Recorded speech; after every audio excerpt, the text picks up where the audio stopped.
Deception is an essential combat skill. We don't train it in kata.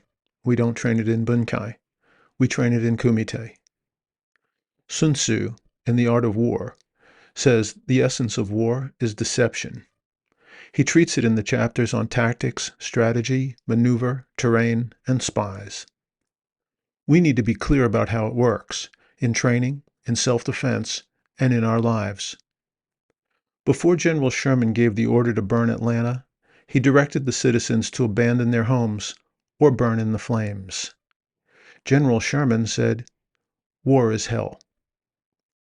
General Carl von Clausewitz learned about war from defeat. He was a Prussian officer when Napoleon's army rolled over Europe, killing and destroying, from Paris to Moscow. For Clausewitz, war was an extension of politics, a means to power. He viewed war, death, devastation, fear, and despair, as one of the tools of statecraft, along with persuasion, diplomacy, and deal-making, to be used when needed. Sun Tzu, Sherman, and Clausewitz emphasize different things. War is deception. War is hell. War is business. There's no need to fight about it. They're all right.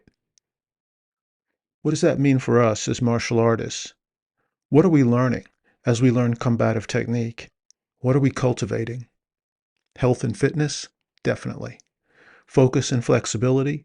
Courage and confidence? Sure. But that's not all we're cultivating. We also learn to deceive. In kumite, we fake, feint, and counter. We change tempo, timing, and direction. We set up expectations and exploit them. We evade and strike from new directions, too fast for our opponent to handle. We deceive. We get good at it. It's necessary to win. As Sun Tzu advised, we do not telegraph our intention. We're not predictable, repetitive, or obvious. We assess our opponent and surprise him, intimidate him, exhaust him. If you have the advantage in speed, power, and skill, you can rely on Clausewitz's application of overwhelming force at the decisive point. Target his Schwerpunkt. One strike, he's down. Robbers, muggers, and thieves do that. They go for easy prey. Hawks and snakes do too. It's a favorite tactic of predators. To defend against a bigger, stronger opponent, we need deception. We might use improvised weapons, obstacles, cover, distraction, alliances, and surprise to neutralize the opponent's advantage. Deception in fighting works, but, and this is a huge but, it's seductive. It's easy to become calculating as a habit, distorting, misdirecting, manipulating, dominating. Then what happens? Making a habit of taking advantage by deception turns relationships from win-win to zero-sum. People in the world of war or intelligence live lives where lies work. The better you are at deception, the better you are at your job, like show business. You live your life in a house of mirrors, clever and cunning, but also trapped, solitary, on the prowl, on the move, afraid. We do not want to live in that world. Everyone who handles dangerous things, weapons, chemicals, vehicles, tools, learns to use them safely. Watch the muzzle discipline on a range full of professional shooters. Watch men and machines moving in a busy construction site, a pilot going through his pre-flight checks. You will not see bravado. You will see competence.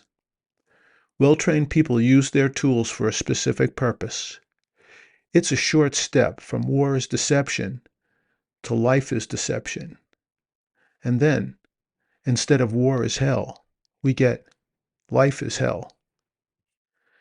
In Iraq, a few years ago, General Mattis told his young Marines how to deal with their new home. Be polite, be professional, but have a plan to kill everyone you meet. At that time, as strangers, as invaders in a dangerous place, the general was providing practical advice. Some misunderstood. They took an idea made for a narrow application and let it spread, like an oil slick, over their lives. It hurt them. As well-trained people, we use deception in the heat of conflict. Then we put it away. Deception tears the fabric of reality. It destroys relationships. It consumes the life of the liar. As martial artists, we cultivate honesty in assessing our skills, in interacting with one another, in our values and our goals. That is essential to true karate-do. Thanks for your hard training today.